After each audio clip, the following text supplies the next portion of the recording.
Ladies and gentlemen, welcome back for another fantastic day of ESA Cup season number 9. And today, before we see the tides change, we're going to have to see two, yet again, great teams face off against each other in the Swiss stage of brackets. And it's going to be none other than 7-8 facing off against EWAVE Esports. And to put it all down back to earth, let's introduce ourselves. I'm going to be Puffle Bob today, leading you through these matches alongside with my first cast with over here, lovely Delta Bacon. How are you doing today, kind sir? Yeah, not too shabby, not too shabby. Quite excited to see a little bit of siege action going on today, right at the bottom of the bracket as well. So Mhm. you're going to see, one of these teams. We're going to see them sent home away from the competition.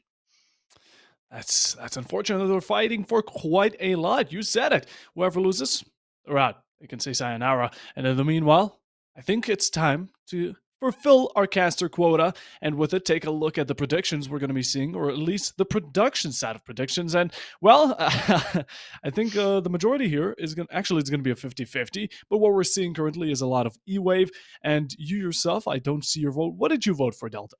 I didn't vote. I started a bit late in the competition, didn't I? So I'm coming in new on all these teams. So I'm a little bit of a neutral entity. I'm just here for the siege. Siege is the ultimate winner today in my mind, mate. Yeah, no worries. We're gonna cut it off the paycheck. But jokes aside, like if you were to look at these two teams as of current, who would you vote for? Because that would break the 50-50. Yeah, no, it is a really interesting one, isn't it? I think E-Wave, you've got a little bit more potentially a little bit more structure. You've got like kind of more dedicated entry roles, more successful entry roles. YuQ 7-8, the whole team seems to pitch in. So it depends on whether these hero characters are going to step up for E-Wave or whether that kind of team coordination from YuQ will be the one that really seals the deal today. As for picking a difference between them, I don't know, mate. That wasn't in my contract when I signed on, was it? Okay, fair enough. But we've spoken so much about these teams up until now, yet we haven't even seen the players and the statistics. Well, we're getting right over to it. And well, Delta, you're going to be the analyst here. Do you have any first thoughts upon seeing this beautiful screen right here? Yeah, I think there's a couple of big notifications. Notifications, yeah, we'll go for it. There's a couple of big notes to really take from this screen. What we're looking at, we're going to have flicks. That's what we're going to call them today. No idea if that's correct. Sitting on a positive KD of 1.2, they're going to be pretty effective as they start punching in and breaking the line of this E-Wave defense. But then on the other side, whilst I mentioned they do have these hero characters, they've got Ziven, you can see the glass there. The average team cost is 55%, which isn't that great. It's brought up in a couple of good averages. It's brought up by gold. Again, really positive KD, good entry statistics, good cost. But this is where I'm saying E-Wave, it kind of revolves around a couple of main characters and a supporting cast, which I hope they don't mind me saying. YuQ, it feels like when they turn on, they either turn up as a team or they don't turn up as a team. So it's very much a Three Musketeers effort there. Without a doubt. And although some people may look at these stats and say, "What are these players? Not much positive KDs." It's competitive. It's a harder scene, and it's definitely a lot more difficulty. And with it, we have to keep in mind that there are some specific maps that these players have picked out that they're going to be a bit more comfortable on. Seeing today are going to be none other than the first one being Chalet, defensive, started by, yeah, I do believe is going to be 7-8, following by E-Wave's pick on Skyscraper, and the decider, if we get to it, will be Consulate. Now, these are comfort picks, I'd predict, and in the meanwhile, we're seeing a bit more of blindness towards the start, although I am a fan of Chalet myself, and then picking up the pace with Skyscraper and Consulate, which I don't see that often, to be quite honest. Yeah, Skyscraper I think is the outlier there in between all of those maps. Chalet pretty much an ever present so far in the ESA Cup. You see it nigh on constantly as one of the three picks. Consular, it's one of those go between. You can have it, you can maybe not. But Skyscraper, I feel like it's the pick that's a little bit out there from E-Wave. So maybe they've got some strats that they're going to bring, which they're hoping YuQ haven't maybe scrimmed for. They're hoping to catch them off their balance and pick up a second map win. Without a doubt. And like we see it, first one's going to be the Chalet. Let's keep our eyes on that as for now, because that's the current situation we're spotted at. In the meanwhile, while we collect these players and get them in the lobby, it's Chalet. Okay, it's the run of the mill map. We've seen it a bunch. It's basically replaced Oregon from the previous map pool, and with Layer now, no one picking it. Chalet is going to take its place. It's going to be the most played, it's going to be the most common. Personally, I like it, but What are you predicting the outcome? Do you think this is going to be like a really close match as Chalet should be, or maybe do 7-8 have a bit of a joker up their sleeve? I think it comes down to how well they've practiced the map, and with the chalet being pretty much an ever present, you would hope they've scrimmed it. Um, Again, it kind of falls back on these hero characters because on the side of E-Wave, because if they show up, Chalet is one of those maps where, because of just how diverse the attacking opportunities are, how much rotation you can have, how easily you can, especially from top to bottom, you can rotate. It's one of those maps where, particularly on the defensive side, a hero character can come around. They can almost like put the team on their back. So it depends on whether they have these people show up, because I think if you aggregate it across the team, E-Wave, they're probably very much level pegging with YuQ, right? One of the interesting things, though, which on balance I think probably leans us towards E-Wave, is that E-Wave have a round differential of only -5.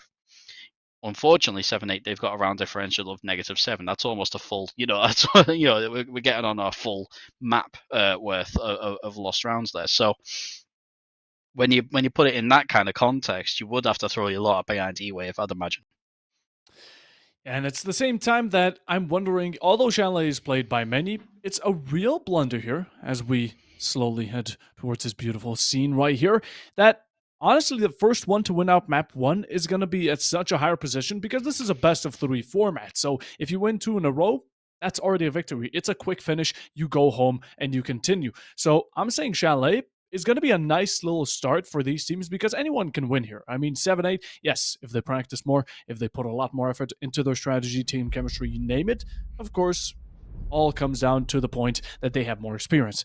But, and again, it's a really common map. At the same time, I think you cannot play competitive without knowing Chalet, and it's been picked, I think, almost every single best of 3 we've had in ESA.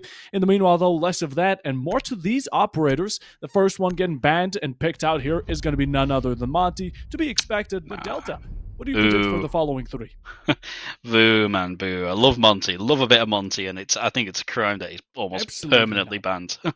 Absolutely Yeah, not. gotta love him. I For the other 3, I think it's one of those weird maps. Like, you can go down an intel banning route, which it looks like E-Wave maybe are going for. You can go down a couple of different routes where you kind of try to negate that kind of support player, which enables breaches onto site. Takebi, interesting ban. She's very powerful, but she did receive a little nerf recently with the charges that she has. Malusi, maybe not the most common band that you see nowadays. It seems like we've got a bit of a disjointed mix of defenders and attackers being banned out here. It's quite an interesting one, isn't it? Without a doubt. Personally, I was expecting anything else here. I was going for a bit more on the Right? Azami, on the Cade, on the even Fenrir, you call it, but the Malusi and the Mute. Yeah. That's new. So there, I think the interesting with Mute, picking Mute as a ban, is it removes any kind of like intel denial. I'd be expecting maybe to see Mozzies and things like that on the defense now that Mute is gone, because that's what's going to protect you from any drones incoming and things like that. We're not going to see that come out, so hopefully we're going to see something a little bit special come out from this defense as we move on into the first round. And we're going upstairs, Bob. We're going straight up to the bedroom. Yes, we are, and with it, let's take a look at these lineups that these players are rocking for the first round. Now, on the attack, it can all switch, although I'm already setting my eyes on that Blitz because, well, even if it isn't a Monty, shields are still absolutely horrific to play against. Meanwhile, though, 7-8, I think I'm looking at a bit more of an aggressive spot here with our lineup. We see the Doc, we see the Legion, we see the Fenrir. All strong guns at the same time, put up quite an effort to take out characters once their traps are set. You walk into the Fenrir, vision is gone. Same goes with the Legion, you're limited to your movement. And the Doc, I mean, pick him because of the MP5, it's a strong gun, it has the ACOG. At the same time, stims, because if you do come out of a battle alive, low HP, he's always there to back you up. And over at the attack, honestly, I don't think there's going to be anything too out of proportion. I like the Brava, the Floors, double drone alongside the Gridlock, Ace, and Dash. It's just a nice little combo. Yeah, we got an interesting site setup here. I'm not seeing much that indicates it as being one of your maybe more traditional competitive setups in terms of operator picks, in terms of the way that they set the site up. There's nothing that suggests to me this is going to be overly different from maybe a round of siege that you'd queue into, 8 o'clock in the evening or something like that. Do you Yeah. know what I mean? I don't see anything that's made it too terribly different. I am quite interested to see, especially the frost mats. I quite like how they are in the meta where sometimes players over the last couple of years they'll just kind of forget them because they won't necessarily be expecting frost mats. It's one of those things which it can catch out even the most experienced players nowadays because sometimes you're just not looking for them. I think that's why people despise Frost and Capcan to begin with, because those are the only two trap operators that would really finish the job on someone who steps into them, and yeah, just like you said, it catches anyone off guard. In the meanwhile, though, we're slowly counting down to our final 2 minutes here, and making an approach, these attackers, they've taken Library, although they have not gotten rid of this force that is pushing the back. We saw the Fenrir, he's still on red ping, but no one's doing anything about it just as of yet, and he's gonna have to come swinging. Peeks a bit, shows his head. You know, he's here, and he's definitely letting them know it. But 7-8, they seem to be just stuck on him. We need to get some nades, some utility moving towards him. Those are going to be the tracks. Very easily shut down by the Fenrir, and I don't think he's going to be able to make much of a move. But at the same time, look at this time he's wasting here. Yeah, it's a very slow attack. I mean, we're almost down at the last minute. Only now are we seeing the first kill come out of the game, and that's going to be one right onto the noggin of the defense. But Flick's going to bring it right back, reinforcing that positive KD, and it's all going to kick off, Bob. Yes, it will. A triple kill from EWAVE, make it a quad, a double on one of these players, and Zay Reno right in a 1v4 already so early on. I mean, 7-8, they had such a good time wastage, but once that execute came through, EWAVE absolutely flushed them down the drain. Yeah, in my notes I've got a slow attack there, which it was. I mean, I don't think you can really say anything other than that. It was quite a slow attack. But it was meticulous, which I think is the key differentiation to make there. We are just having a little bit of a technical pause, so you'll be graced with our beautiful, well, Bob's beautiful face and my whatever this is for a few seconds. I was interested. We didn't really see the blitz play into that all too much. I don't think. I think the kills they just came really fast and thick, which kind of runs contrary to what you would expect from a blitz. A blitz, you kind of think, well, they're going to go for the blitz, they're going to rush, they're going to push, because that's just how you play blitz, right? You're really in a run and gun kind of zone. But it was a very slow attack, and it was very almost meticulous in that yes, they did let a lot of time get wasted by the roamers, but as soon as the headshot came through, it was done. Like that, it was go time, and they executed really nicely. One thing I'm going to have to just point out there, I do believe they did switch off the blitz in the last few That'll seconds. be why I didn't see him. That'll be why I didn't see him, Bob. But yeah, no, without a doubt, it was still interesting to see. I thought EWAVE were a bit on edge. I mean, they seemed to be really having a rough time breaking through, and then it just struck. In a second, I mean, a quad kill traded out only for one of there to be lost. That is absolute profit, without a doubt. Although we head to round 2, first one being very dominant, although we're still in these early stages of the game, so not going to be making any head pointers as of current. Although, looking at the defense, we're going for a second round and a second time on these upstairs site, and well, given it a second chance, it's just a wonder of what changes were made, and without a doubt, we're seeing the go already in action. What is this going to really affect? Yeah, I think the key thing for me right now is that this is effectively knockout siege, right? Momentum's absolutely everything, and mentality. You've got to be extra strong if you're going to win this game. Like, both these teams, they've come through the competition and they've not had a good run of it. I think that's very honest and very open to say. They've not had a very good run of it. What they need to do really is try and take a hold of any advantage they can get. So this momentum that EWAVE have come on with really quickly, really soon, they need to carry that forward and really make the most of it as they push through. We're going to see a very slow attack come out again from the side of EWAVE. It's been slow. It was meticulous last time, which I think is the key. But the gunfights, they're not going to be quite as decisive this time, are they, Bob?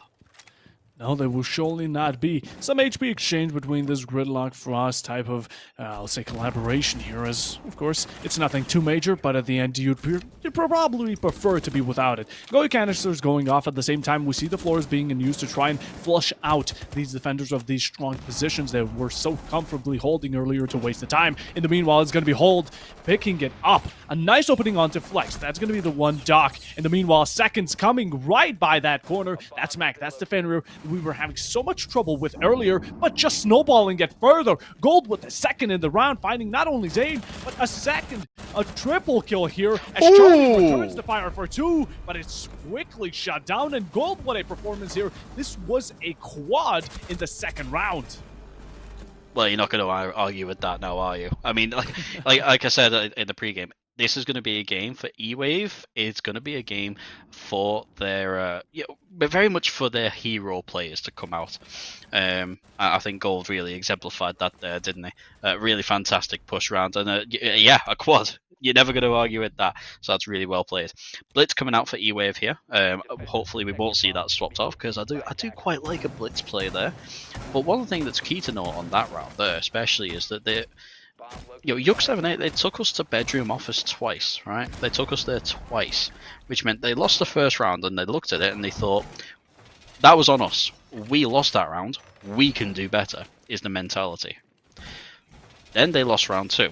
So at that point, it's now going to be a kind of, right, now we need to bounce back a little bit, because we tried again, we thought we could win that one, and we lost again.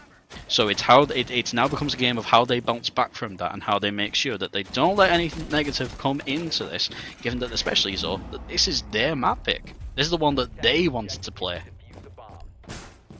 That is quite a key factor, especially because right now it's EWAVE taking their map. You said it. At the same time, they're taking it on attack, which normally people prefer defense. Although, yeah, their statistics don't matter, and whatever team suits whichever role more and whatever complements them, it all comes into play. Although, defense is just preferred by many because, of course, you don't have to be proactive against them. You need the attack to come to you, and then that's where you really play off of your own site.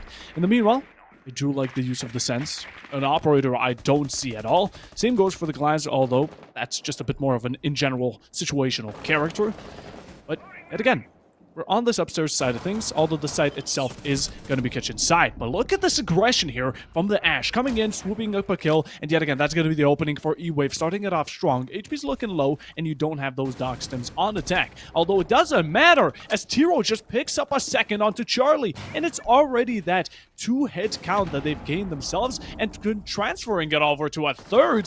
What is 7-8 here doing? They are just completely letting themselves be stepped upon, and I think it's just going to advance further. We see some sort of upstairs roam here, still contested, and this could be a very good flank, although we're going to have to see how it happens. And yes, the shots are fired, but oh, a triple kill for Tiro. Flex absolutely whiffing all those shots, and now left down to Majin in a 1v5 as he does pick up the Nomad. But there's still 4 remaining, and honestly, this verticality is just not going to cut it here. Yeah, I think we're seeing a lot of kind of solo operators against the team here, unfortunately. And, the momentum, there it is, the very last kill. The momentum very much in EWAVE's favour, 3 rounds already. And one thing that I've noted is, I've been proven wrong there already, but with 3 rounds in, I've been proven, well, I say already, I was wrong about Blitz round 1, wasn't I? But already, I was saying, right, you know what, EWAVE, going to be about the main characters. It's going to be the gold show. It's, not really. The whole team showed up. The whole team are showing up. They're getting their kills. They're hitting their marks. They're doing the things that they need to do to affect their entries onto site. Be that the droning, be that opening up windows, opening up hatches, opening up, solid walls. They're doing all of the steps that they need to do to get to where they need to be, and they're doing it really, really bloody well. And they've picked up 3 rounds super quickly, and that's very impressive.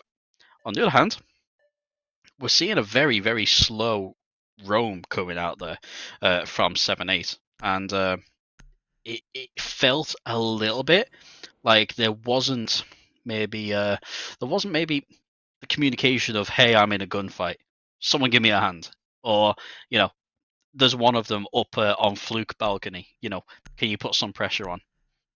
very unfortunate, but I think they really need to take a second and have a little chat, because they're about to lose their defensive half. I mean, they're already 3-0 down.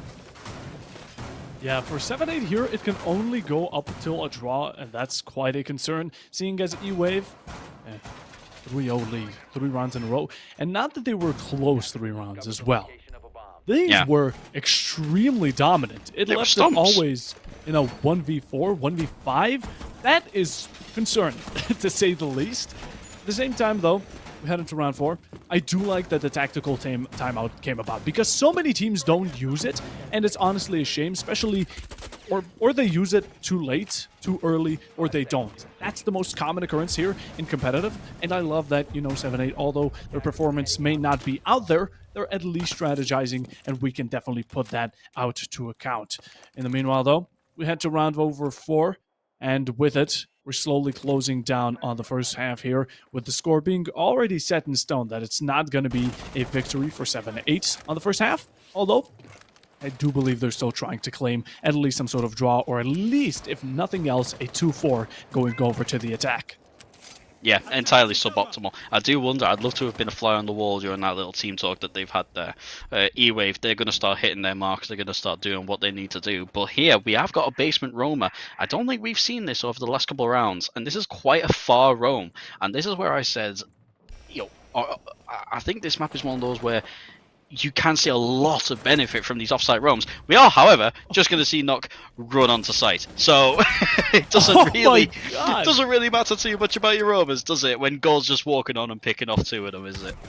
Not only 2, but he's allowing Zayn to walk into a bathroom. Such a great opportunity to punish. Majin does return the fire right after that L2A3. Mwah. Oh my god, chef's kiss, honestly. But in the end, that's such a great opening yet again here for EWAVE. They sneak into site, they get a double kill, traded out for 1, but yet again, they allow these openings into next site doors and into next site rooms that have such major openings. We saw the one onto Ash. That's bathroom taken. Dipsy in the meanwhile finding Charlie. That's going to be leaving Majin here in a 1v3 against fully HP'd, decked out, and bloodlusted EWAVE characters. Whoever it may be is going to be definitely delivering the final blow. They try to play it safe.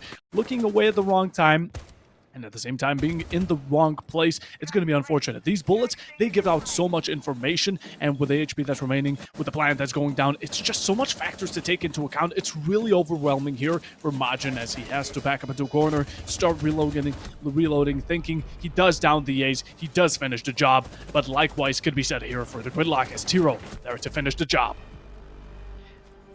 Yeah, I mean, I do love being proven wrong, saying all this. Oh yeah, well, the Vigil, he's he's roaming around the basement, could have a little bit of an impact, and then the Observer. I've got to take my hat off to you, because when you cut to Nook walking onto site, uncontested, trying to make me look stupid, mate.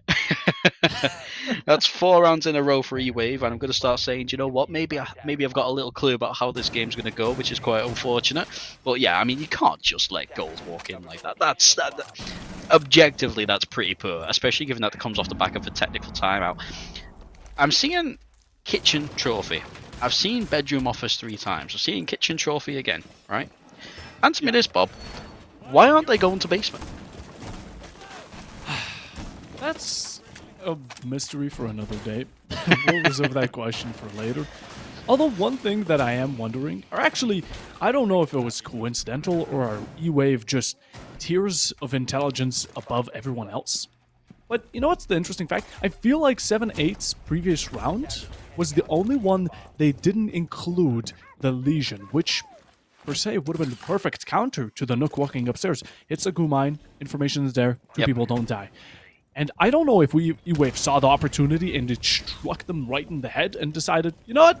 We're taking this Nook. They don't have a Legion. They can't figure out that she is on Solarium Stairs. So, yet again, that type of mystery that really brings us around back to this score that we have. The 4 rounds in a row for EWAVE being absolutely out there without a doubt. And in the meanwhile, for first time around, we have 7-8 starting it off strong and finding out Zayn. Yeah, it'd be interesting to see exactly how much impact that's going to have, but it's a start, right? It's a start. bringing a numerical advantage into their own favor for the first time in the whole game.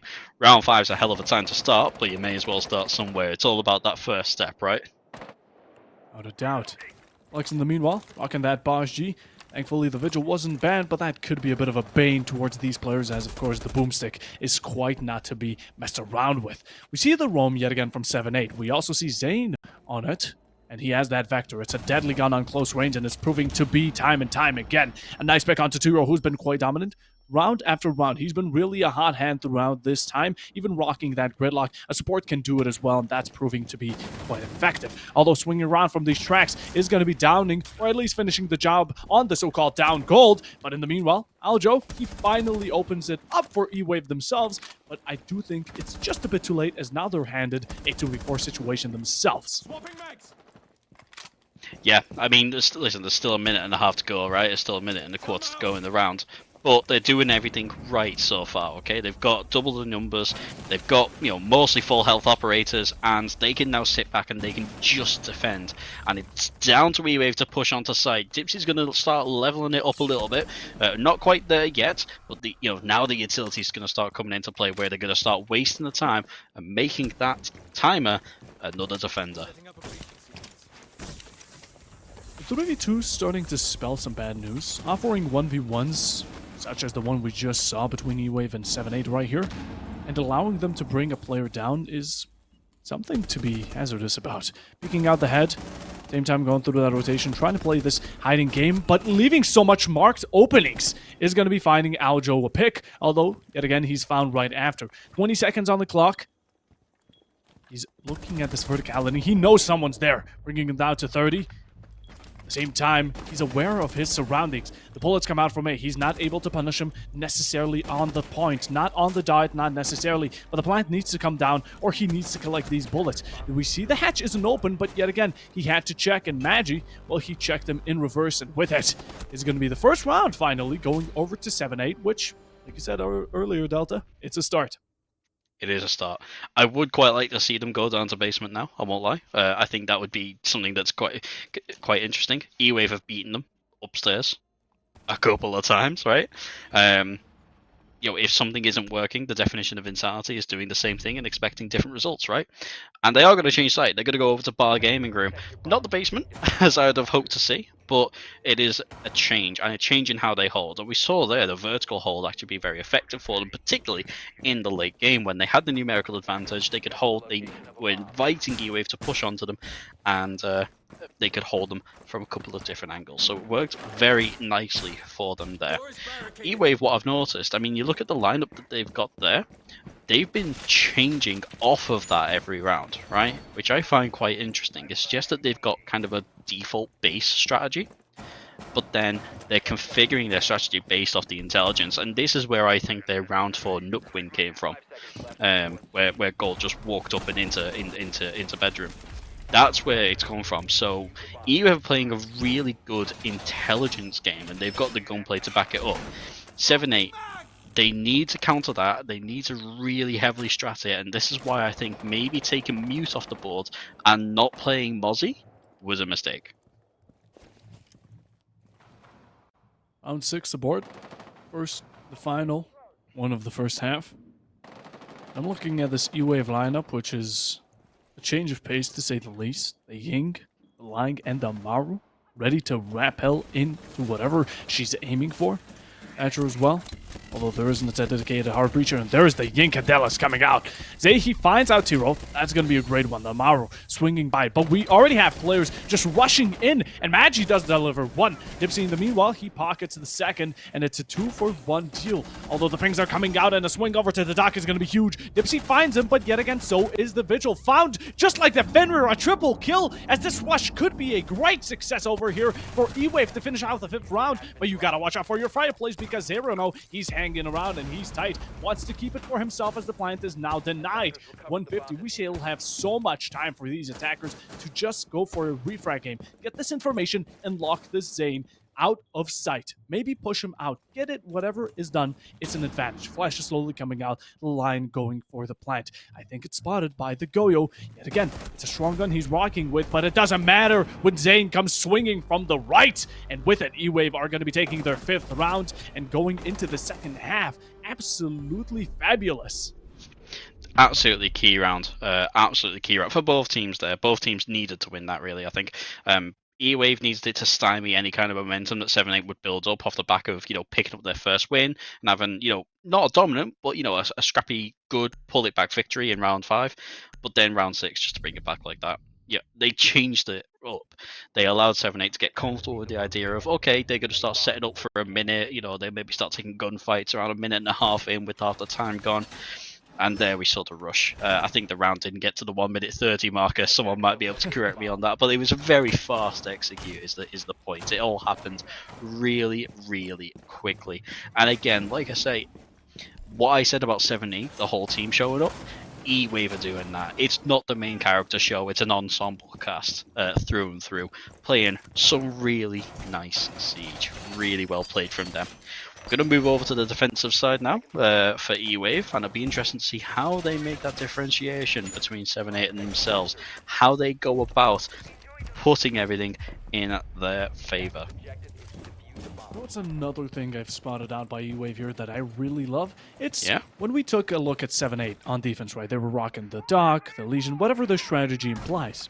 EWAVE, I don't know if this is their strategy, but they are bringing as much strength into this as they can. Whatever strength or one of the 4 deadly horsemen of the apocalypse isn't banned off in the very start of the game is going to be picked by EWAVE because of the strength. We have the Izami, we have the Mirror, and we have the Vigil. Well, speak of the devil, Gold is now knifed out of the competition, but still, 7-8 here delivering a rush back. We do see it taking very quick advantage of this upstairs and also really cautiously playing around it to gain some sort of verticality. But yet again, EWAVE, they're going to take any strength they can into accountability to try and get these rounds in quickly because they just need 2 more and they win out map number 1 here. Yeah, kills going to start coming in a little bit quicker than maybe we would see the EWAVE pushes. 7-8 really looking to come through and stamp their authority on the game, but Zaven is going to put a little bit of a spring in the step there. They're going to cut that short and they're going to make 7-8 back up just a little bit. A minute to go. A minute on the clock so far, and we're still seeing the blitz outside. That's an interesting one, isn't it? Went from the inside, hopped back out, and he's just waiting for an opportunity. He's standing by, crouching. He's being cautious. You always want to be prioritize caution. A cautious blitz? No, a cautious blitz. Stop it. Stop it. No, I take it back. He's already gone. Look at him go. Charlie behind him does get his second into the round, and in the meanwhile, yep, you called it. Man, he is not cautious. He just wanted blood, and well, he definitely got it on his hands, and I think he needs 2 more picks here, or anyone for a matter of fact, for 7-8, to get themselves another well-structured round. Yeah, it's interesting that they've gone through this and they've got the numerical advantage. We've been here before where they've won out with a numerical advantage. They still actually need to execute onto site though. They've got a minute. And there's still a lot of utility spread around the place. We've got the Thorn. We've got the other players that can play off the back of the utility of the Thorn, play off the back of these mirror windows and things like that. They're in a very strong defensive position, as shown just there. Nice pick. And again, similar to how the 2v4 was earlier for EWAVE, and again, it's going in the same straight path. Oh, X. That's going to be a great one onto Zane. Although, need 1 more, and Majin, he heard us, he heard the voices, and he definitely got to it. As with it, 7-8, they claim their second round, a great one yet again, and EWAVE, hopefully this is not going to be a reverse sweep against them. Oh, I can't say that wouldn't be quite funny though. I can't say that wouldn't be quite funny and that I wouldn't enjoy it.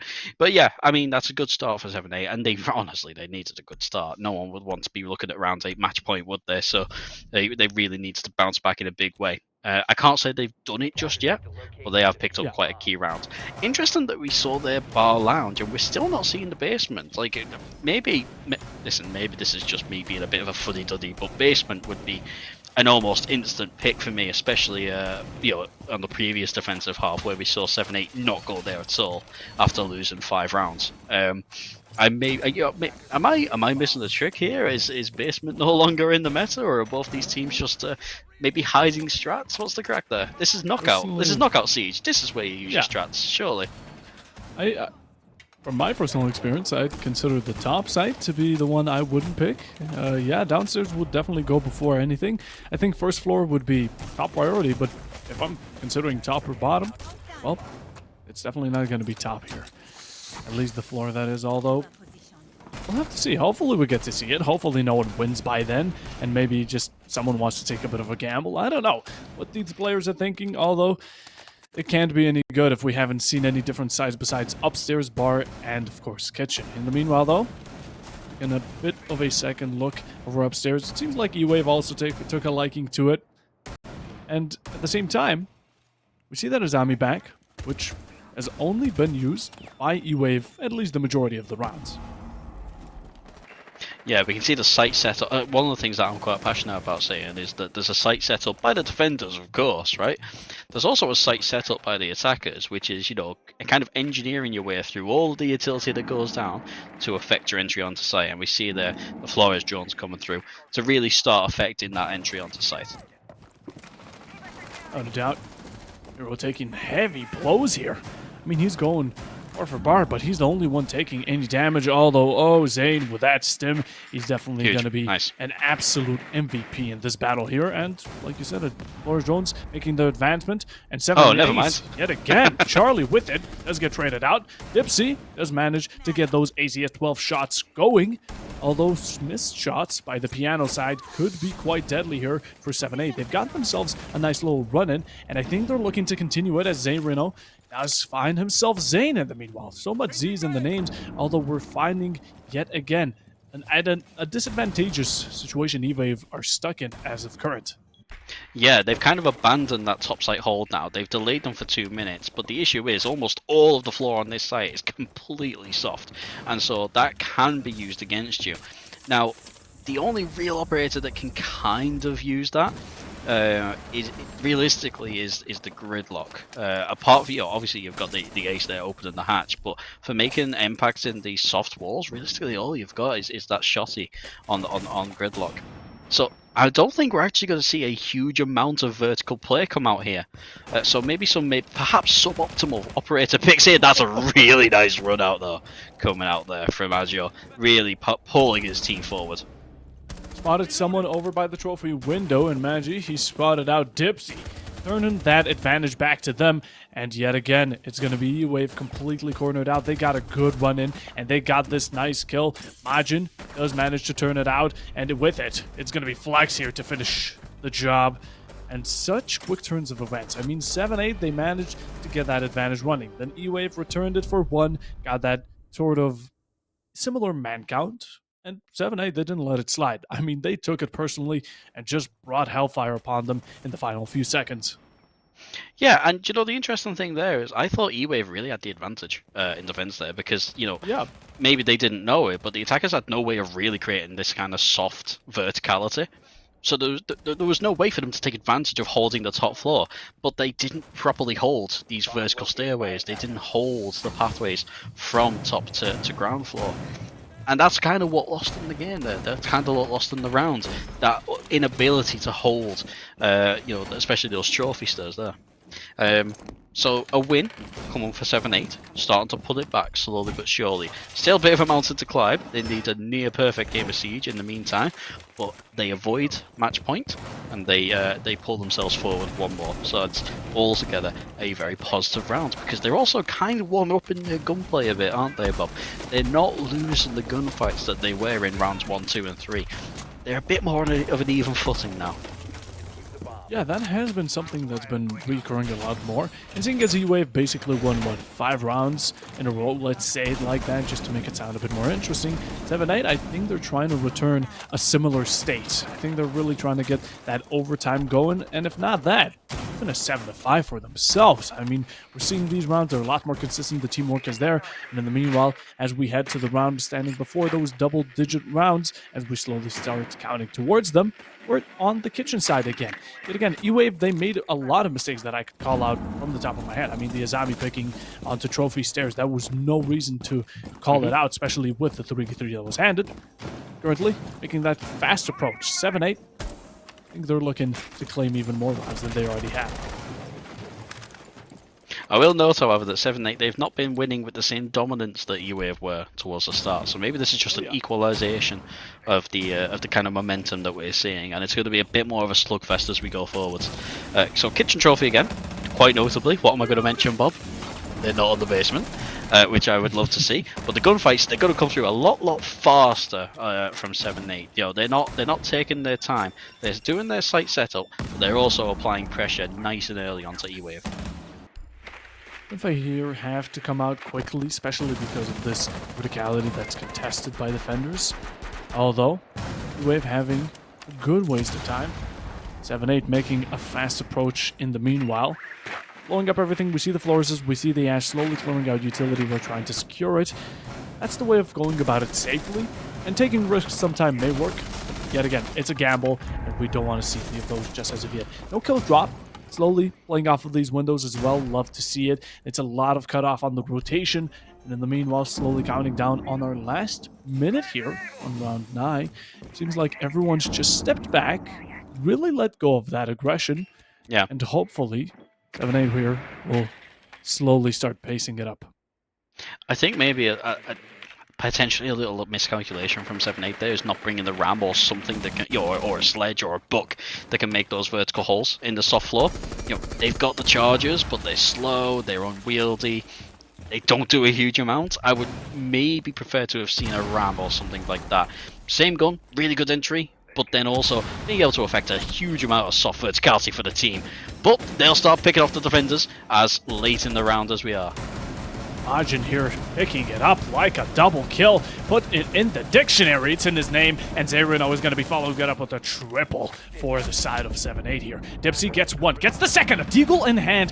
Great use of that secondary. Switching before reloading it. It's a game rule. In the meanwhile, Aljo here doing the same. No and Dipsy way. following the tradition of the deagle finishes it. And what a performance here. You know, everyone says it's faster to switch to a secondary than to reload your primary. And well, I mean, EWAVE take it to heart. Yeah, shouldn't have lost that. Should not have lost that. You know, I think a lot of that was time. You know, obviously there was the gunplay as we came to the end of the round. Absolutely, you know, you can't fault that. But I think the way that they lost the gunplay is they started panicking. The way they started panicking is because the timer started running out. The reason the timer started running out is because EWAVE did a fantastic job of slowing them down, saying, chill, right? You know, slow it down, right? You have to push us. We're not going to push you. We're not going to take these stupid risks that maybe we took in rounds previous, back in round 6, in round 7, in round 8. We're not going to do that. Okay, you have to push us. They did it slowly, they did it too slowly, and in the end they panicked and they lost the gunfights. They didn't win their ones. So now we're at match point, and that's the way it goes. Delta, how did you realize it? Where's the site? Sorry? Where's the site? Oh, it's too late, mate. The moment's gone. I mean, I've been crying out for basement for 9 rounds now. The fact that they pick it now that on match point, I think they're just trying to tease me, is what it is. We are going to basement. We are going to see a basement. Not a site that we've seen so far in this game, of course. So it'll be interesting to see how EWAVE go about protecting this, and how 7-8 go about attacking it. Still, not a huge amount of verticality coming out, but we are going to see the book get picked. Backyard patio, though, I don't think they're really in the most optimal position to start doing things quickly, so it'll be interesting to see how they go about this. Yes, it will. At the same time, it's match point. We said it. EWAVE here puts so much of a burden, so much of an extra burden on 7-8's shoulders. It's going to be quite rough just thinking about it. We lose one round, it's over, our map is gone. That's quite a bit of a mood killer. Although in the meanwhile, look at these attackers making that face push, and it's not going to be working in their favor as Dipsy turning it around. Flex now taken out. And in the meanwhile, It's a 4v5 established, and we see EWAVE. They're taking it really safely. Dipsy already backing off in the meanwhile, switching out for Tiro with that BO3. You want to have stronger guns on this roam because, well, if you get extra kills stacked upon, it's just going to be that much greater. Taking a fast spread across this map, and the roam, yet again, it's focused towards wasting time, and EWAVE, they're doing it. Yeah, a full roam coming out from EWAVE. They're going to lose one, they're going to lose goals, but it's been quite late in the round. Maggie going to pick up, make that 2. We're halfway through the round. They've started taking control, right? But we do still have Tiro, who's doing that kind of full roam up on the top floor. And this is where I say these hero characters can come out of nowhere on Chalet. They can really change a round absolutely like that. This is Knockout Siege, okay? If they lose this, they're not quite out, but they're almost there. Adjo gonna put them one step closer. One step closer. At the same time, it's going to be followed by the Gridlock margin, following 6 foot Huge under kill. as we're left down to the last minute. Absolute numbers were being made here. And Zane, he follows. He follows right after. He's making those footsteps in the snow, and every single time, they just keep increasing. Look at Magi now inside, diffuser in hand. He has it all, but not the comfortability of being in a 1v1. It's a 1v3. It's the Bashi around the corner. EWAVE here are going to be taking the first map for themselves, 7-3 score. It's very decent, especially the fact that it's not their own map, and now they're heading to it. I'm honestly just questioning, what are 7-8 going to change?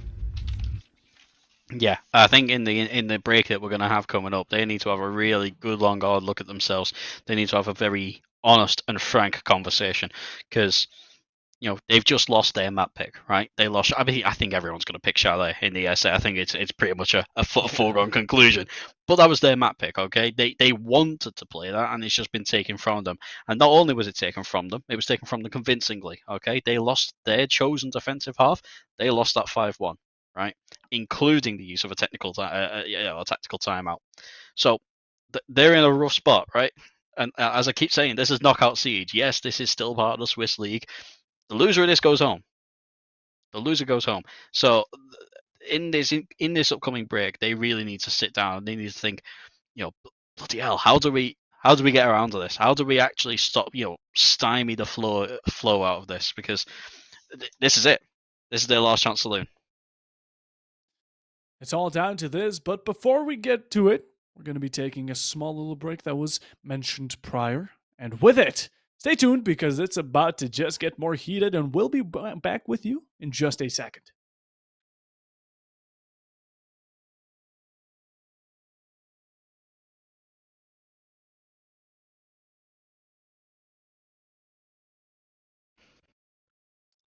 Well, before we go and continue over to what happened in the previous match, let's continue on the present as we're here back for map number 2 between EWAVE and, of course, 7-8. I'm back here. It's going to be me, Puffo Bob, joined, but yet again by the lovely Delta here. And how are we looking into it? Lovely. All right, Don't know about that, mate. Don't know about that. But we are, we're here. We're here for map 2. It's going to be. It should be one of the maps that happens of all time. Sure. We're going to go to Skyscraper for map 2. YuQ 7-8. Coming to this off the back of what I probably would refer to as a bit of a rout on their own map pick on Chalet. Defensive half of 5-1 when they picked it themselves. It doesn't really set a good example, does it? Use the technical timeout to have a little of a powwow. Continue to lose rounds, and in the end, we're comprehensively beaten on Chalet by an EWAVE team that, in the end, I don't think really could be stopped, could they, Bob? No, it could not. And what's even the worse in this situation for them is that it was their map, Chalet. And now we're on to UWAVE's map. So taking that into consideration, honestly, I'm already shivering in my timbers for them, hoping that maybe they kind of pull off a bit of a reverse situation. EWAVE won on their map, maybe 7-8 wins on UWAVE's map. I doubt it, but it's all I can do. Hope in this scenario. Yeah, I think we're all hoping for a competitive game, right? I mean, yeah. I think as a viewer, as a neutral entity, someone who's not got any skin in the game, we hope to see something competitive and entertaining. I think it has been entertaining to see so far. I think I wouldn't put it quite that poorly. But let's see something competitive. Let's see a bit of fight, a bit of spirit come out from 7-8. You can't go out the competition without showing us your best. Yeah, without a doubt. You said it. No one likes a one-sided match. And in the meanwhile, I don't think you're going to be liking the second time the Monty's Boo. been banned. Cowards. You're afraid of fun. Cowards. How dare they ban the strongest operator in the game? What do you think's Although, coming up next? I think it's going to be Ying. I'm saying Ying right now because it was used earlier for that one rush. And honestly, nope, we're going to be keeping it same old, and it's going to be going Dokkaebi 2 for 2 for how it went previously. And, well, all that's left here is defense delta. I think a mute ban was maybe a mistake coming out last game. I don't think we should see that again. Mute was the last operator to be banned, so this was 7-8's pick last game as well. They banned the mute out, but they didn't really see anything to disrupt the intel gathering operations, as it were, of UOT, and that's what really, I think, lost them that defensive half in the end. Their anti-drone play, their anti-intelligence gathering play. So going to see a bit of a different one. They're going to ban out the Myra. I think we saw Myra used really effectively by EWAVE on their own defense. So that's maybe the reasoning for the switch off of the mute. Hopefully we see the mute played. Hopefully we see them played effectively coming out from 7-8. But who knows at the end of the day. It's a bit more of an expansive map. There's a bit more in the way of rotations. I think sometimes top floor and bottom floor, you can, on Chalet, sometimes find yourself, there's only one way to progress, okay? So thinking there of, unless you effect a breach action from flute balk over to into sight, into short wall, you've only got one way to go through. Now Skyscraper, a little bit different. You've got a couple of different ways to traverse the map, both top and bottom. So it's a little bit more dynamic in how you've got to approach. We're going to see a lot more importance placed on the flank drones and things like that, and equally on Valk cams, as we see Valkyrie not picked up. They were originally picked, but they've been switched out in favour of a Fenrir. I think I'd quite like to see Valkyrie players here. I think Valk cams are so important on dynamic maps like this, where you need a lot of intelligence to play, right? You need all of the information, because at the end of a round, you just not got the players to cover off everything. So I think switching off to Fenrir from the Valkyrie, that's going to be the key metric that I'd like to see if that's effective for them. Yeah, same. Seeing as Valkyrie is definitely up there with Fenrir, Azami, you name the strongest operators, especially with the intel that she gathers. 7-8 earlier, I think on their defensive, they were also quite lacking of this information, so honestly would be lovely to see it in play. In the meanwhile though, EWAVE, earlier I talked that Ying maybe could have been banned, maybe should have even been banned, and well, this is gonna be the repercussions of not taking that action. Dipsy already on it, he has a diffuser, he has the Candelas, and there's gonna be no Amais, no Jaegers, and at the same time, no Warden to take care or counter. Exactly. Huge. And E-Wave here, I'm thinking this could be a really quick play.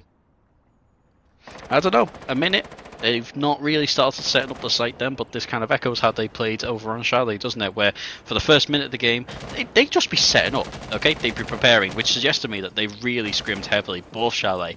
And by picking Skyscraper, you can infer that they've scrimmed very heavily on this. We tick towards the halfway mark, still yet see the first kill, but the piece going to come through, and the bullet's just ricocheting past. There we go, we're going to see the first kill come out, and it is for E-Wave once again. Nicely connected, done and dusted. That's going to be the opening into map number 2. In the meanwhile, a lot of players were pelling over by this window, over by, I do believe it is Karaoke. Flex taking some damage. Also, at the same time, I will be mentioning that Dex is going to be replacing or substituting a player previously. Although, in the meanwhile, Flex here, he makes it shine through and through. The use of the C4 coming through, taking out Tiro, who's going to be the Nomad, although did use the air jabs that were on availability, so the air jabs are out, but the player isn't.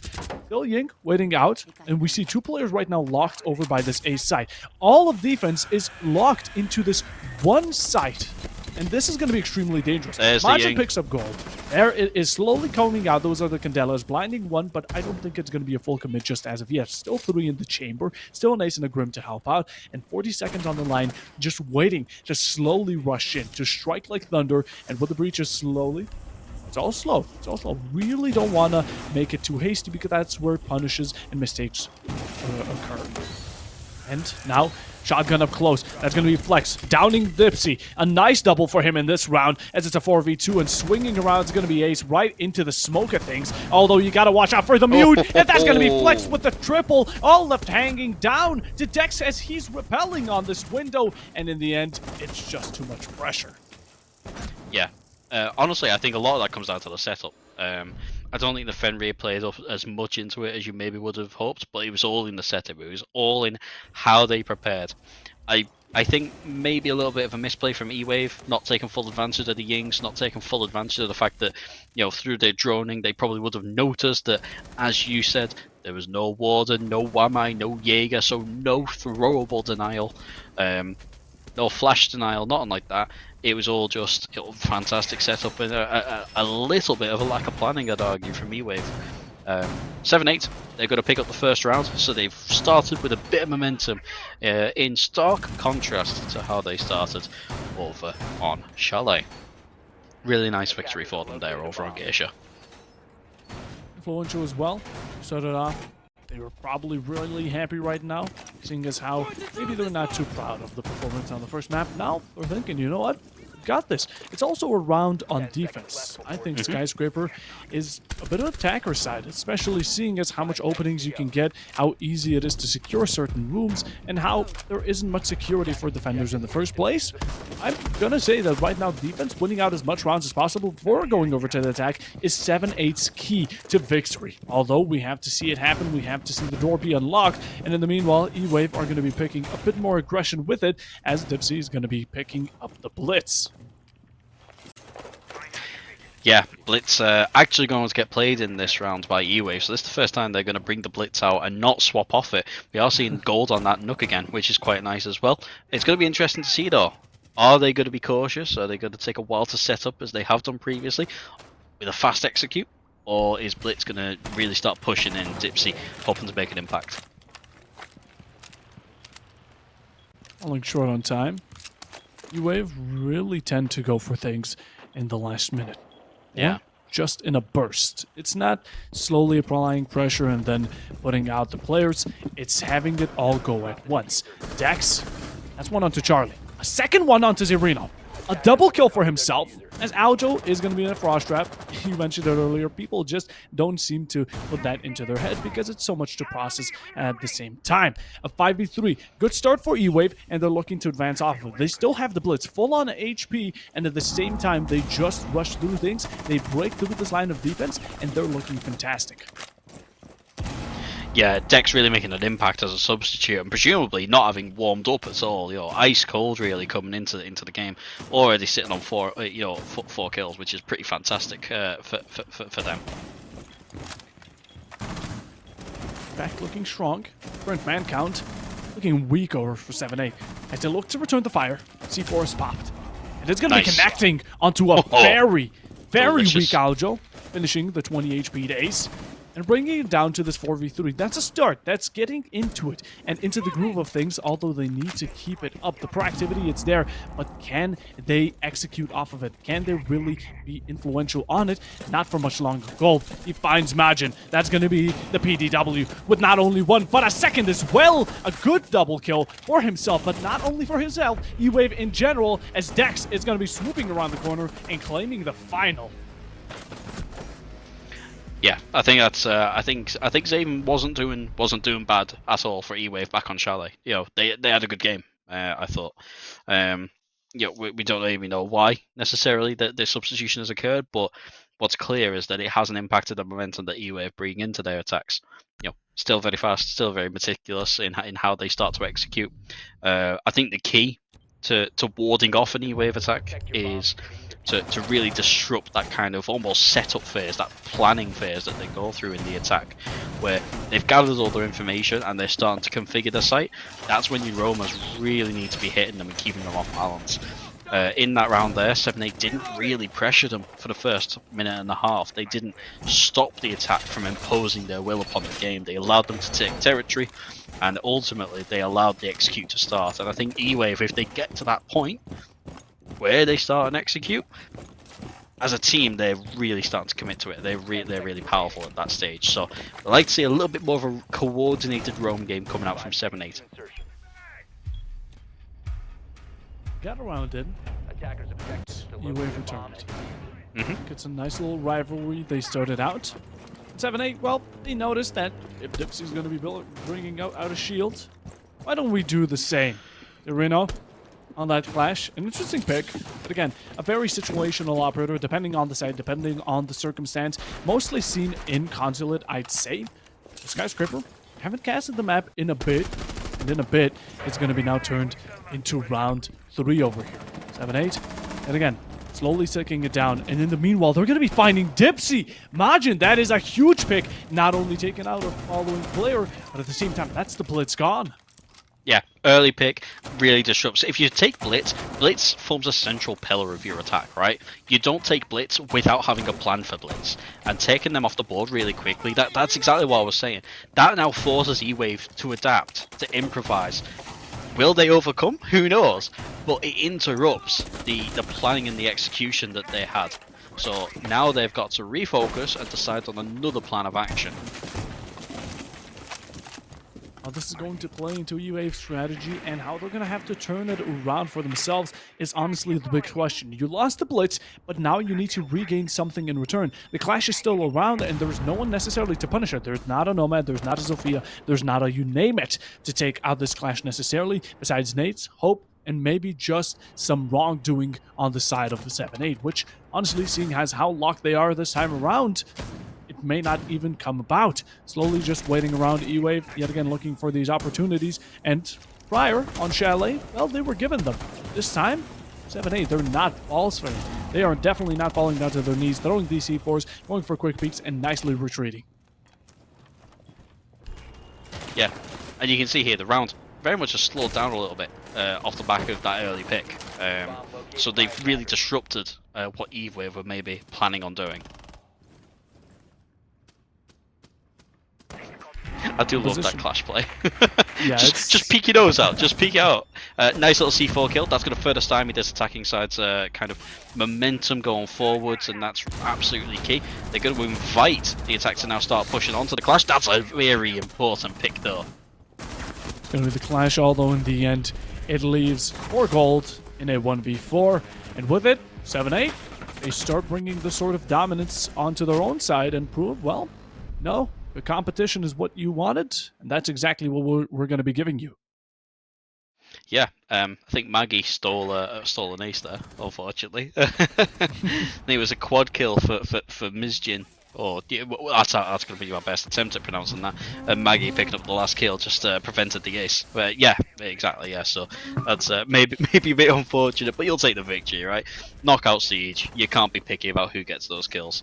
So that's 2-1 now for YuQ 7, and it's very much a more put together defense. It's almost like, you know, I mean, they picked Chalet. They were picking very strange angles, I would say, to reinforce. They were taking. They had long-range angles set up, as one of our production staff noted. They weren't taking the fights that they had set up, whereas here it's a little bit different. There's a certain intent to the way that they're setting up. You know, maybe they've scrimmed Skyscraper extensively, who knows?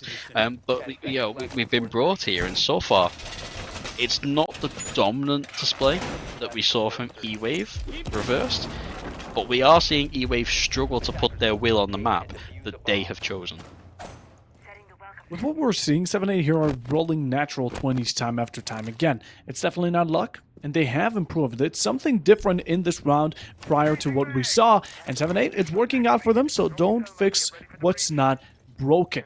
UWAVE now in the position to having to step up their games, change something themselves. Earlier they had such a good performance, and what happened? This one switch of player from Dex, I wonder if it's that big of an impact. I mean, Zane here, I didn't see much of kills from him. Of course, yes, he was out there. It was all spread out through UWAVE, but the hot hands were still 0. I do believe gold as well. And in the end, one player should not be completely changing the outcome of how you play as a team. Yeah.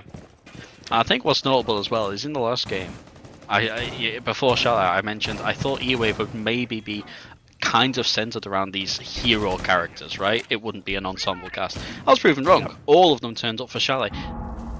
They're having an altogether more difficult time doing that here on Skyscraper.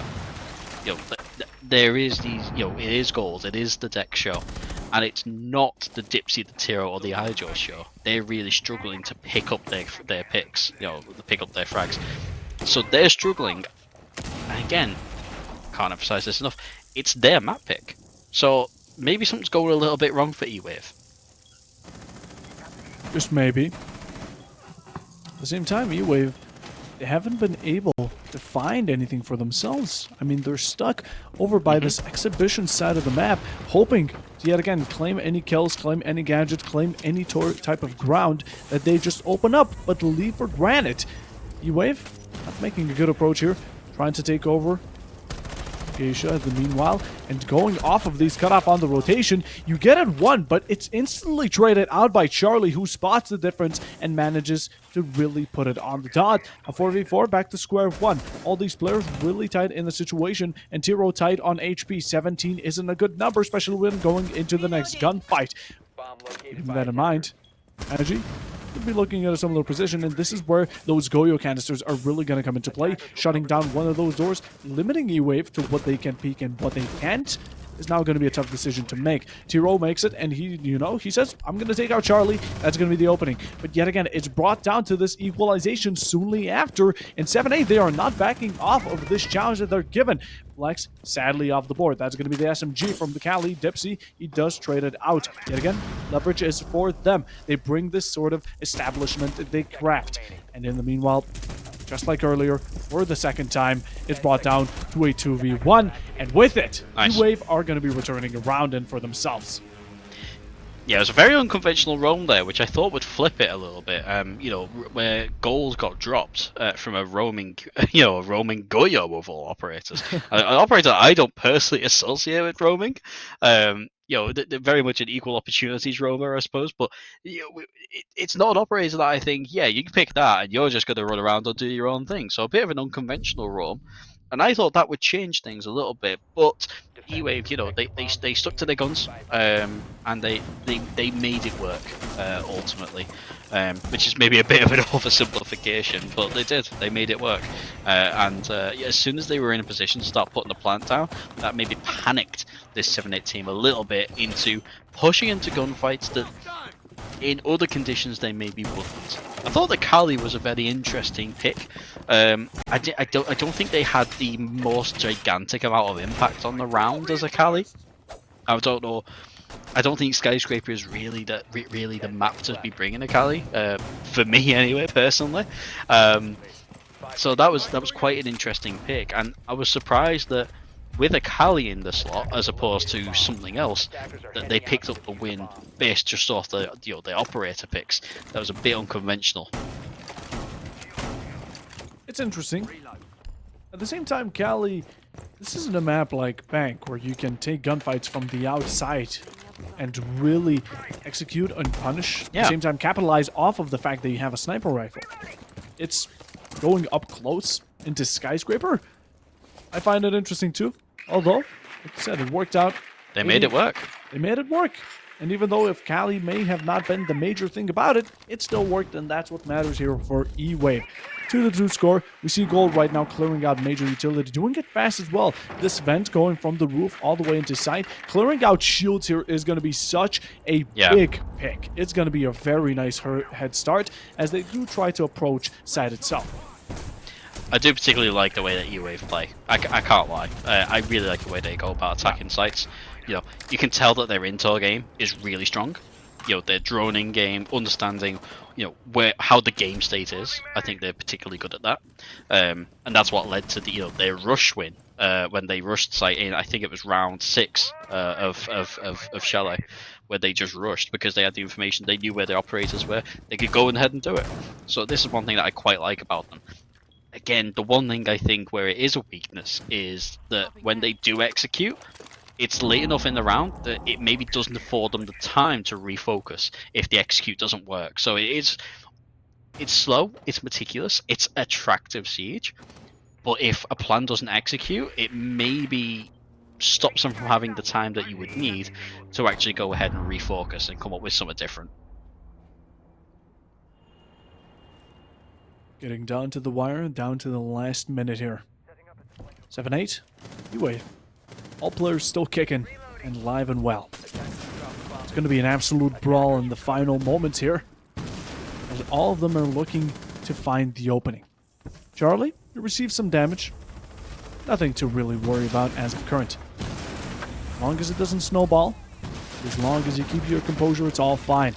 It's going to be Zerino here to pick up gold. But can you bastard off of it? That's going to be a nice one here for Tiro, managing to just find the hands of Charlie and get it back. In the meanwhile, Zerino taking heavy damage, but it's going to be the shotgun to down one. And in the meanwhile, it's Magi downed as well. A trade out the pistol, claims another life. The Cali down, Dipsy picked up right after. In the meanwhile, a late swing from Majin, as it's going to be very traditional that, yet again, EWAVE are going to be in a 1v4 spot and will be delivering nice shots and overall a very nice performance.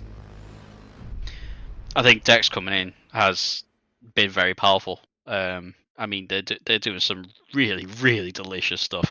I think the swing they're coming out after it went to a 4v2. They should never have let, 7-8. They should never have let the downed operator get picked up. They shouldn't let that happen.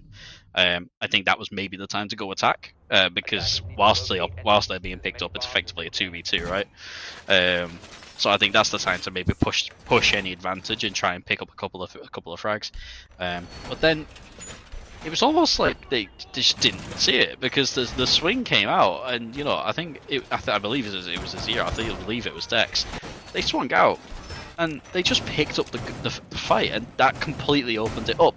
Until then, there was maybe a bit of a crossfire that the EWAVE would have to negotiate their way through. But the swing, the gunplay, it was really nice. And I mean, look at Dex now; they're doing incredibly. They're 9-2. They're having an incredible game. So coming into the lineup, they've had a really fantastic, kind of uplift. Maybe the rest of the team's a little bit fatigued. They've not had that same kind of drive that they had back in Mat 1 over on Chalet. They've not had that kind of dominance. But Dex has come in as a substitute, that fresh set of eyes, of hands. I was going to use a football analogy and say a fresh pair of legs. That doesn't quite work. But you can take the sentiment, that fresh pair of legs that maybe gives you that little boost of energy. And I mean, look at line 2. Do I need to put anything other than the numbers in there? Yeah, no, the numbers speak for themselves. At the same time, though, 7-8. They've got 2 rounds in, and I think that's such a great change from earlier, because earlier, I mean, the first half was a 1-5. It's already better than that, and at the same time, they could be even drawing it out if they claim this round for themselves, then go on to the attack, where they should be having a bit of a simpler time just managing and scooping the situation. Although, as we go about it, we see the Cali pick again, also grabbing up that diffuser, and the main breach now. At the same time, I think this is going to be the first time here we're going to be seeing Exhibition being played. I think I've got the list as being played back in round 2, but it's been a while. I might be mistaken on that, though. Don't take that as a quotation. Actually, no. It was played once before. Yeah, you are correct. That's an interesting use of 0 charges. I know he's been buffed. I know he's been buffed, Dex, but you can't do that. Can't park there, mate. Throwing him out there. I mean, if he has so much, where's the waste? Yes, he's really just showing up what he has, and there's no shame in it. Breach popped. That's Thermite Exothermic, still remaining 1. Although interesting, as we're not going necessarily for the Marine Breach itself, but rather the Thermite focusing it over to Geisha.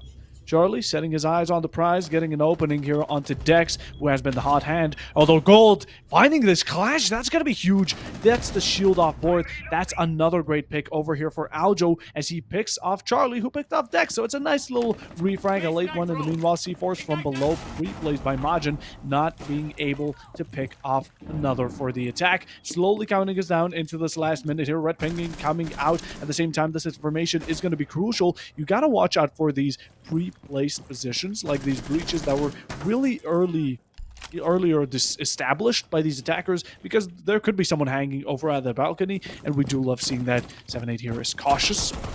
Although, as we slowly take it down, EWAVE is gonna completely pour. Like a tsunami here, Gold manages to find not only 1, not only 2, but the triple here in this round as 15 seconds count us down, and it's left down to Flex here. Completely corners, choked, and battered out. He gets 1. The MP5, it's a strong gun, and it's strong enough for 2 here, although you cannot multitask in a spot like it, as EWAVE will be claiming the 4-2 first half. I think that was an interesting Azami setup in that it covered every angle, but it also really limited the amount of movement you could have as a defender in that room.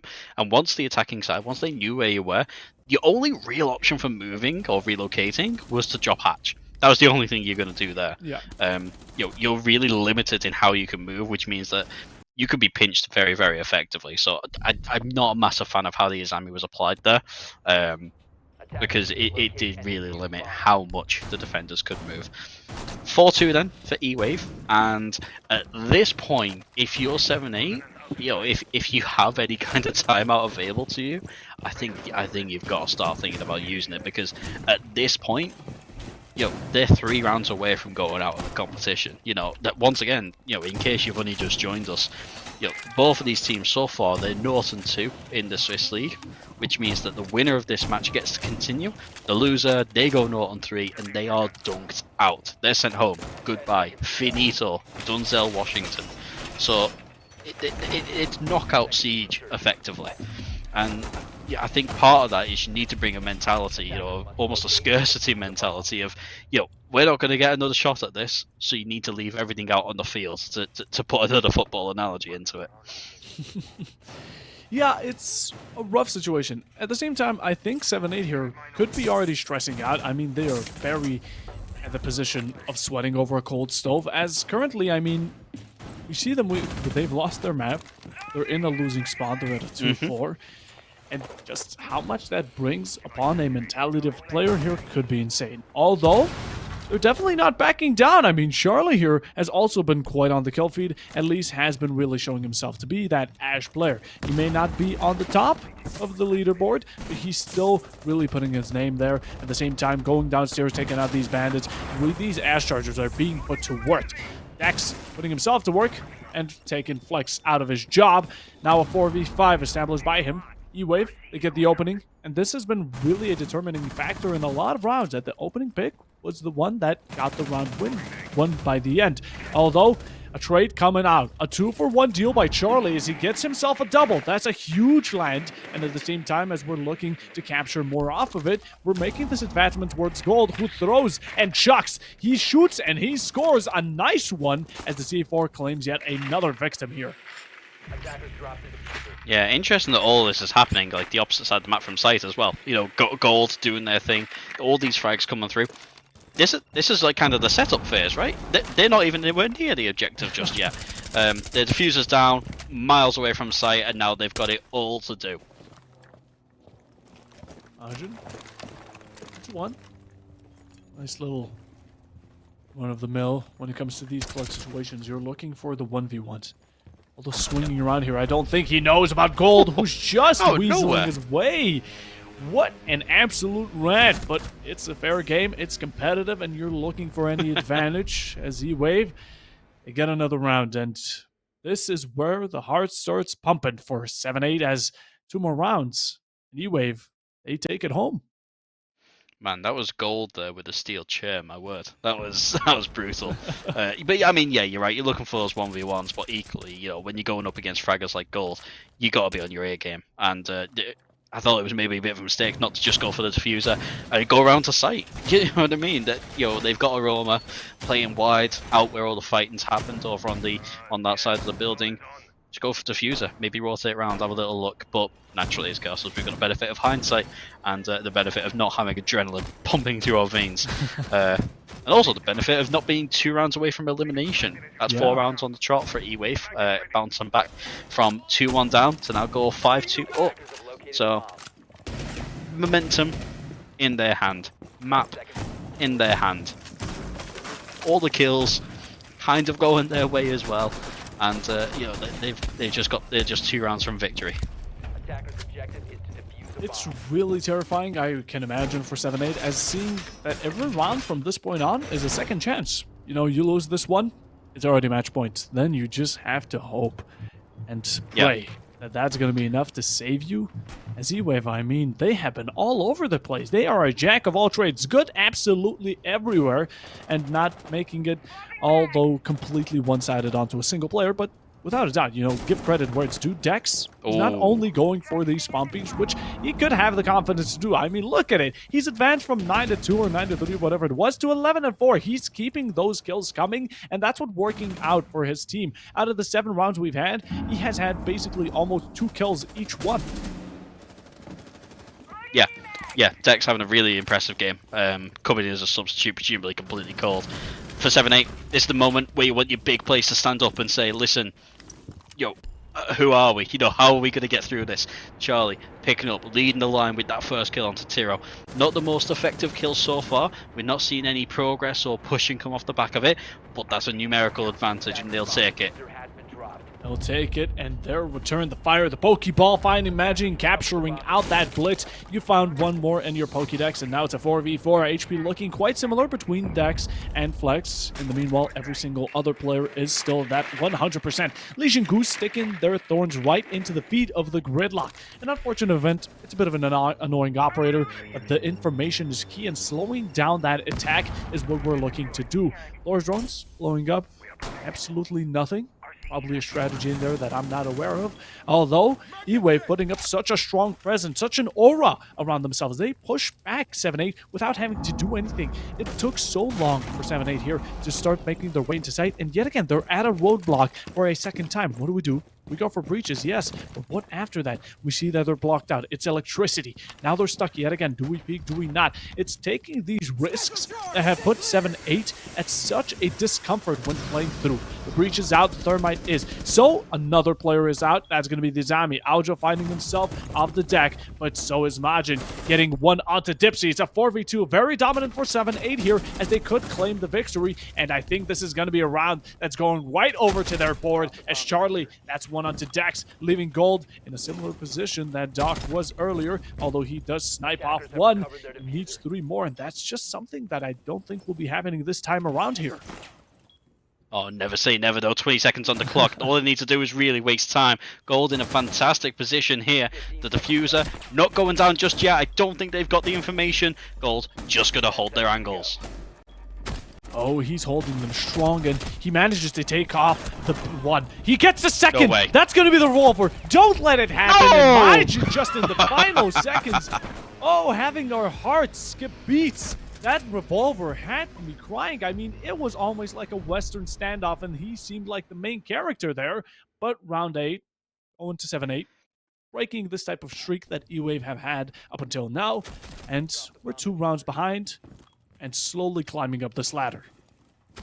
Oh, we gave it a go, didn't he? He really gave it a go, yeah. did Gold. You know, bringing it from a 5v1, but essentially down to a 1v1. You know, one player down, they kill the player there, and then it's just a one flick out from the office. That's unfortunate. I think a lot of us maybe were looking at and thinking, this is the dream. This is the kind of moment that you want to play for. Gold, they did very well there. You know, didn't quite break the back of the momentum that 7-8 had built up. But we've been here before. We were at 3-5 in the previous game over in Chalet in pretty similar circumstances, weren't we? And we know how that ended. So 7-8, they've still got it all to do. I would say the momentum, you know, winning 4 of the last 5 rounds, still very firmly in EWAVE's grasp. I just realized something when looking back at the previous rounds that just makes it a bit more terrifying. The last 1v1 between the floors had 15 HP. So if that Gate hit 1 bullet anywhere, we would have been both screaming to the point where we probably would have been evicted. So, I'd have passed out, mate. Although, look at 7-8 here. They're going in fast. You see Magi on that blitz running and gunning. He's ready to take it into his own hands. You know, they won a round, and he wants to win that second and third, get the equalization through. Although these early shots aren't going to be what he's trying to seek out. Reaching out, soft breaches, always useful for a blitz to have. And in the meanwhile, all 5 players, or at least 4, stuck up on the side of Karaoke here. Yeah, but over on this Geisha side of the map, this Karaoke side of the map, I think it's quite interesting that we're seeing the Blitz being used as the primary roam clearer. Usually when you see a Blitz, you think of it as being a much more direct approach to site, but we're seeing the droning coming out, we're seeing the Blitz being used. Equally, we're seeing the Clash. They're in a very holding position as Gold going to pick up another one for their tally. Oh, what a shot. That TCSG is such a brutal gun. I mean, the slugs on it, whatever it may be, it's a shotgun, but it works on any range. Missing an opportunity for a kill there, Gold. It's an unfortunate turn of events. He could have gotten himself a nice angle, and he still can. And he does get some shots on, just like Dex receiving even more in return. He's on that 11 HP, barely hanging on to dear life. The Blitz, look at him peeking around the corner, although the C4 was predictable there. Just enough for the Blitz, Magi himself, back off. In the meanwhile, we have them running low on time, but at the same time, while the clock is ticking down, it's HP, one bullet. I mean, the guns that we're rocking here with EWAVE are strong, as they get a double, a triple, a quad out of nowhere! Where did EWAVE pull this out? I mean, the class was blocking them, obstructing them of any movement, but in the end, EWAVE, they just let it rain. Very, very quick. That's all. That's the only note I've got. Very, very quick. You know, may well be a defensive execute, but you know that they allowed 7-8 to come into the trap. They invited them in, and then you know right as they had them resting on the anvil, in came the hammer, and that was what 4 kills in I think the space 5 seconds, 4, 3, 2, 1 seconds. I don't know, really, really quick. Map point, Bob. Match point. It's a tough one. It's 3-6. Oh, it's looking bad for 7-8. It's even worse, it's the same score as earlier. If, of course, EWAVE take it, 7-3, both maps. At the same time, 7-8 out of the tournament, out of the league, and out of the final bracket. They have a chance to boost themselves to the very top. Now, it's going to be a rough one. EWAVE earlier, yet again, still have me completely off balance with that quad kill. It just popped up in a matter of a snap of your fingers. Although, is this... Which site is this? Bathroom? Oh my god, it is. So they're setting up a lot of top soft top vert. So I think they'll play this in quite a similar way to maybe you play Reading over in Cafe Dostoyevsky. We see it played in a very similar way where they'll look to waste time with that top site hold, because any movement onto site from ground floor that can be countered from above. It widens the amount of angles that the attackers need to cover, and it also means they need to do a very dedicated and very deliberate roam clear. Top breach coming out. 7-8 here making an advance towards this top clear. We see that EWAVE are giving them a lot of space, a lot of room, at the same time letting it all just slide, because Exhibition here is their main point of objective. Hate tricking, bandit tricking, you name it. It's going to be successful, as Dipsy is going to be finding 1 exothermic. That's a great start and clearage of utility, and at the same time, you reserve time and you make an effort for the side of attack here to be forced upon their hands and let Charlie take out Dex. That's going to be the opening. Does get some bullets dropped onto him as well, but it's a gun for a gun, and definitely 7-8 here are looking positive into it. Do they still have any breach up? I don't think they have. No. Oh, no, there's the exothermic. Okay, so they're planting and taking it off to try and, try and, you know, trick the tricker. But either way, they're wasting a lot of time, our EWAVE. You know, half the time's gone already. We're still yet to see any serious push over onto this top site. About a minute to go, and only now are they pushing in. They've got to be really clinical and aggressive here. Yes, they do. They made their way and their entrance very known, but in the meanwhile, it's safe clear out. EWAVE, they do get 1 taken out, but in the meanwhile, they get 2 in return. Gold, Dipsy with the C4, with the shotgun, secondary. A nice little trade of profit, as even though they have majorly backed off, they've let this upstairs be, they've given the verticality, and they're going to play for either a retake or just go off of the site. The site itself. Play off of these angles that you've created. We saw Gold right now just making this open. If anyone drops down, well, they're going to be directly into this UMP45 in the bullets, in the hands, and an absolute victim to go without saying.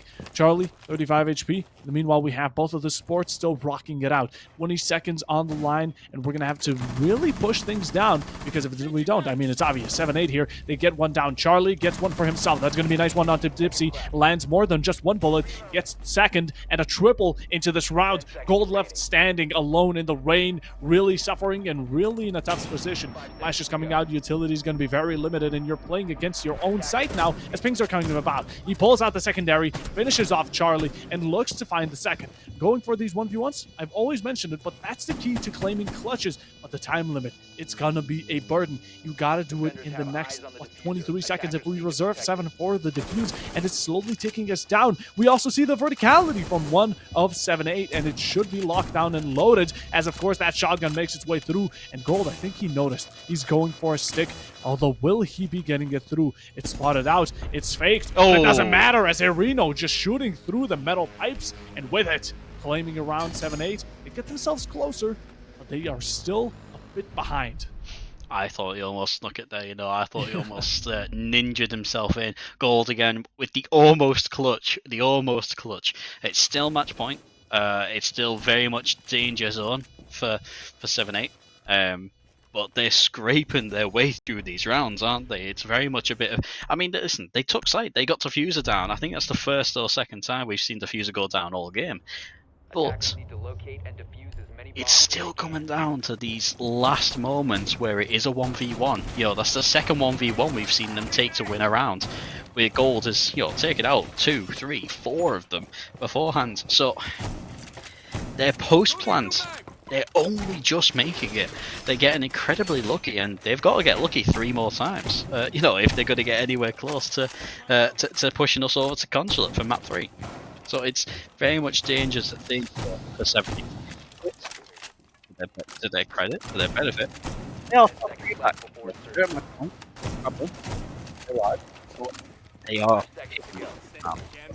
We're heading for a very Another major factor here to bring about for EWAVE is that it's a switch of lens going into a site that we haven't seen up until now. It was the first time we were on the first floor. It was the first time that EWAVE actually had to play the disadvantageous side because all of them on upstairs are probably most preferable. So EWAVE here, they're back on it, a full role swap, and at the same time, a full rotation of sites, which is great. They have themselves back to where they were standing and where they were really strong at kicking it off. That's exactly what they seem to be doing. I mean, Charlie here taking some early damage. We have the Blitz on board, which should be savored and kept religiously. Keep that Blitz going because, like Delta mentioned earlier, you build around the Blitz. That's where the pillar of strategy really kicks in. Now, EWAVE, you still have 2 rounds. One of them is yours, and you take it home. Tiro is going to be taking not only a kill home, but at the same time, he's going to be dropping 6 foot under along with the comrade, or, of course, opponent he took out. Meanwhile, still we see the floors in action, and it's only the beginning of round number 11 here.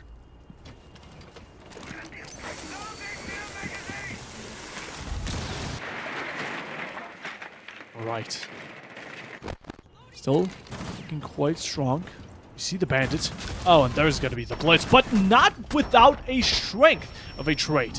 The C4 trades it out. Angie, the pistol in hand. He takes a majority of damage, and so does Majin here as he's taken out by the MP7. What a strength! A fear factor brought over to 7 as right now, I mean, it's down to the wire. It's really tough for them. Completely crippled. We see the goose coming out. You're already low on HP. Back to 12. And Charlie, as well, couldn't be looking even worse as goo mines are going to be your biggest enemy here. At the same time, we still have 2 smoke babes, and he's so honestly, low. 7 here. Yeah, they're almost finished. Oh, even more. Oh! Attackers have recovered their diffuser. Waiting for Bit the of a corner. lull in proceedings. Charlie, Charlie. low health. They're gonna have to peek this. They can't go any other way, really, can they? Oh, another goo. If it's just not kicking a man while he's down already, I mean, Magi, he spots out the lesion, but he looks away just at the wrong time! A 1v3 for Charlie. He's had such great openings up until now. He's really been the leading killer of every single strategy EWAVE has brought about. He's been the opening for 7 quite a bunch of times. Although a lead from the teammate, that's no good. Not that decent backup you want in a clutch situation as this. Of course, Charlie, definitely not going down without a fight. But a fight is what's brought to him, and he loses it to Aljo, as EWAVE here are going to be taking the second map in a row. And not only that, but picking out 7-8 of the bracket and getting themselves a 1-2 score. Nice one with that, 2 rounds in a row. Beautiful, very dominant. But at the same time, there can only be one winner here, Delta. Yeah. No, interesting game. I think it was a lot more even than I thought than Chalet. Even though the scoreline wasn't too much different, it was a very much more a very equal performance from both teams. Don't really like to see that at the end. Don't like to see, especially if your teammates trying to clutch up. I'll be very hand on my heart on this. I think if you go to leave as your teammates trying to clutch up, it's a bit rude. It is. That's not the kind of team cohesion that we like to see, but. I mean, maybe you can appreciate the sentiment because they had put everything into that game. They did start bringing it back in a very real, a very positive way. But ultimately, I think after Chalet, I think we did agree EWAVE would have to change something pretty drastically to lose. And I think bringing Dex into the fold was really fantastic. Dex, they just came in. It was a breath of fresh air, and they played the heart out. Really fantastic game from them. Goals, we saw 2 almost clutches. That'd have been quite nice to have on your show reel, wouldn't it? If you're gold, 2 clutches. That would have been so delicious, but not to be. But he does help his team secure the win and progress to the next stage of the Swiss tournament. But unfortunately, that means that we do have to wave bye-bye to YuQ 7-8. Before we do, I do believe we just have the finalization of the brackets. I think we do have a show of that. I'm not too sure, though. Gonna have to confirm with production. All right, getting that loaded up. But yeah, no, it's basically the end here. I am sad to see that, of course, 7-8 on Chalet, I wasn't too confident in them. Skyscraper, they really brought it back positively, although, and again, a game is a game. And we're seeing right here the brackets. This is the result of it all. And of course, elimination is shown. As of course, we have a couple remaining. We still have more matches to go before we've reached that semi-grand final phase. And with it, Delta, you said it with your own words. I'll quote you. We have to say goodbye. As today, it was a fantastic match. Great casting with you. Thank you so much to the viewers. Thank you so much to the supporters and chat, everyone taking a good look at these teams. At the same time, players, absolutely phenomenal. You gave it your best, and that's well appreciated. Thank you so much to the production. Of course, Nanos, beautiful job. Same goes for Oro. And thank you, Delta Bacon, for joining me today on casting alongside, because, well, solo casting just isn't fun. And yeah, it was a great time. Yeah, it's not been too shabby, has it? It's been some good gameplay, some good moments, some good giggles along the way. And as sad as it is to see someone go from the competition, it was quite exciting to cast some Knockout Siege again, wasn't it? And with it, it has been me, Puffabob. It has been Delta leading you through these matches. And we will be seeing you as soon as we possibly can be. So look out for some more ESA matches in the following future. They should be about maybe even tomorrow for all I know. But with it, we wish you have a great rest of your day.